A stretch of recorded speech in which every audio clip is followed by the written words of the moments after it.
Dear student, myself Rajendra Asiri, I am assistant professor in computer science department at Government Bangat PG College, Didwana. Up to this point, we discussed various concepts on database and management system.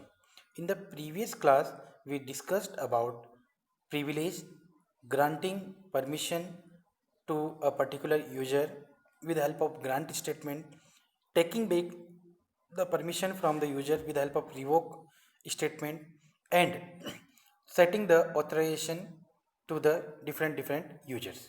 So all these things we discussed in previous lecture. Now in today's lecture we will be learning about some new concept. So before going in detail about today's concept, that is tuple relational calculus, I want to make you all recall the concept of relational algebra. So basically there are in a database there are various query language mainly divided into categories relational algebra and relational calculus. Right, now what is difference? In relational algebra we are just using some operations, straightforward operation, like if we want to pick uh, some information from the database, then with the help of some condition, then we are using select operation, that is sigma operation. If we want to just only without condition pick some attribute of a relation, then we are using project operation, that is pi operation. Okay, then some logical operation also we can do in relational algebra, like division operation, union operation, set difference operation, set intersection operation.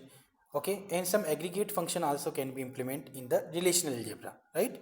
So there we are writing some operations and some symbols, some notations we are using.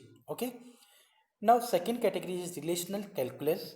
In relational calculus we are writing some set type of definition, mathematical information, and we are giving some symbols, some variables. We are using some variable. For tuple we are using tuple variable, and for attribute we are using domain variable, right? So if you are performing our query in record by record or tuple by tuple manner, then this is called as uh, tuple relational calculus. So in relational calculus, first category is TRC, that is tuple relational calculus, and one another category is there, that is DRC, that is domain relational calculus. So DRC we will discuss in the next class. In today's class we will be discussing about TRC, that is tuple relational calculus. Now, what is tuple relational calculus? It is basically a non-procedural query language. One new term is there, non-procedural. What do you mean by non-procedural? So, there non-procedural means in non-procedural query language, user need to give only what he want, what type of information he or she want, and how to get this information. The procedure is not given to the database. Okay, in procedural query language user need to give two things: what and how. What user want and how to acquire or how to make a query on that particular requirement. So in procedural what and how both required, but in non procedural only what type of information required, that only given. Okay, so procedure is not known or not given to the database. So that is called as what? Non-procedural. So TRC is which type of language? Non-procedural.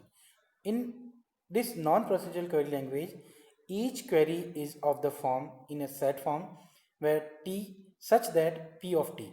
Here a set is there, T is tuple variable such that it will satisfy a condition for all the tuples. Okay. See, it is the set of all tuple T such that predicate P is true for T. Now T is a tuple variable such that T of A denote the value of the tuple T on attribute A. There are various tuples are there, many tuples are there. If we want value for a particular attribute corresponding to a tuple, then we can write down tuple variable in bracket that attribute name. So here I have written tuple variable, and in bracket I have written A. It means it is giving the value corresponding tuple value corresponding to attribute A. Now next is T belongs R, denotes that the tuple is in relation R. Okay, present in relation R. P is a formula similar to that of the predicate calculus, right? Or we can say condition. Predicate calculus formula. Now, it contain set of attribute and constant. It can contain set of comparison operator like less than equal, not equal, greater than equal, right? It can contain set of connectives. Set of connective means if we are having uh, two condition which we need to satisfy simultaneously in either or form or not form, then connectives are used in relational calculus. So the connectives are, for and we are using upper cap, the reverse cap is used for or, and not symbol is, this is the not symbol for the and, upper cap, lower cap is for the or, right? Implication. Implication means x, if x if true, then y is true, we can say, right? So x is implying y, and in Boolean algebra we can simplify this. If x is implying the y, then it can be written as not of x or y, not of x or y, right? Next is set of quantifier. These are very important, which are used in relational calculus. So there are two quantifiers. First is called as there exist. The symbol is the reverse, or just we can say image of the capital E. And next is reverse of the A, for all, name is for all. So what is the meaning of this? So how to read this? For the relation there exists a tuple T which belongs to relation R such that it will satisfy the particular condition for all the tuples. So it will be read as there exists a tuple in T in a relation, given relation R, such that predicate Q of T is true, right? For these things only. Next is for all. For all R, there is a tuple variable T which belongs to R and which will satisfy the predicate Q of T for all the tuples. So it will be read as Q is true for all the tuple in a relation R. Okay. Now next, I have taken a banking example. In banking, six relation I have picked. Branch relation. In branch relation, branch name I am taking as primary key, and it is first attribute. Second attribute is branch city, and asset is the third attribute. Okay. Next is customer relation. In customer relation, customer name I am picking as the primary key. Customer street and customer city are non-key attribute. Third relation is account. In account, the primary key is account number. Another non-key attribute are branch name and balance, right? So if you see, branch name is primary key in branch relation, and branch name is also present in account relation. So in branch table, branch name was primary key. That's why in account table, branch name will become the foreign key. Okay. Next relation is loan. In loan, the primary key is loan number.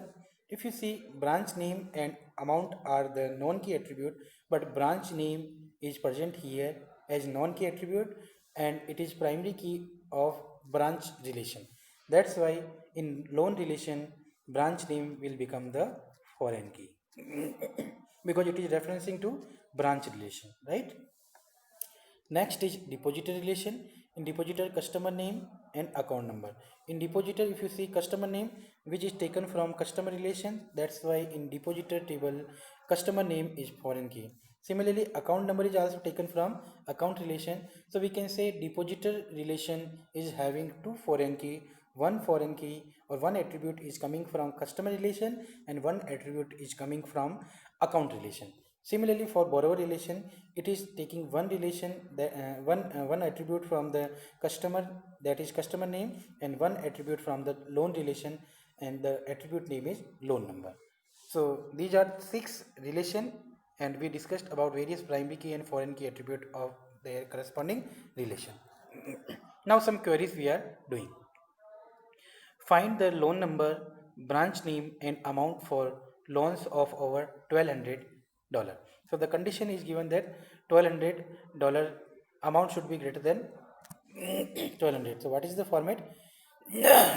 Just use a tuple variable t such that the tuple variable belongs to the relation. So the relation name here is loan number, branch name and amount are related to loan.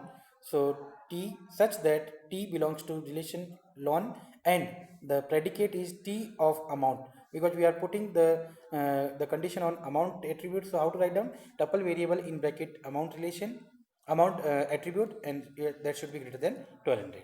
Next query, find the loan number for each loan of an amount greater than 1200. So here we need to pick a tuple variable such that we are taking one another variable, tuple variable there exists as. Why? Because we dealt with here two things. First is loan number, okay, and second is amount. So we need to take another tuple variable as, which should belong to loan, and where tuple t of loan number should be equal to tuple s, tuple variable s of loan number, and s of amount should be greater than 1200. Now here you have to notice that a relation on schema loan number is implicitly defined by this query. Okay, implicitly means automatically. Now some more query.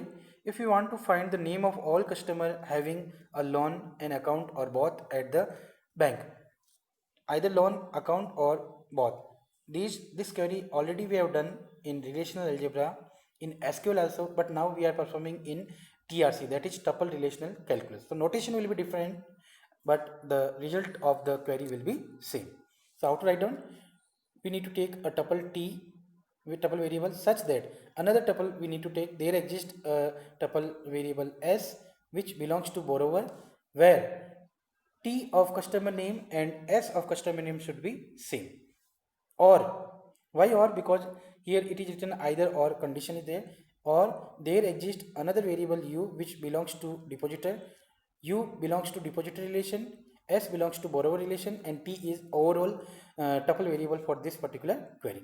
Where for depositor we have taken u, so T of customer name should be equal to u of customer name. So in this manner, if we perform or if we write down the syntax of this particular query, then it will give all the customer name which are either having a loan or account or both. Okay. Similarly, we can perform next query, find the name of all customer who have a loan and an account at the bank. And same query we need to perform, but here we have written what? And means cap sign we need to write down. Same query, t is a tuple variable such that there exists another variable s which belongs to borrower. First for borrower, where t of customer name should be equal to s of customer name, first condition, and this is for the end. There exists u, another variable which belongs to depositor, and where t of customer name should be equal to u of customer name. So in this manner, with help of TRC, we can implement the queries. Some more queries are written here. So you can perform. Okay, many queries are written here. Now next topic is safety of the expression. So if you want to just practice all the query, then just like next query is find the name of all customer having a loan at the parish branch.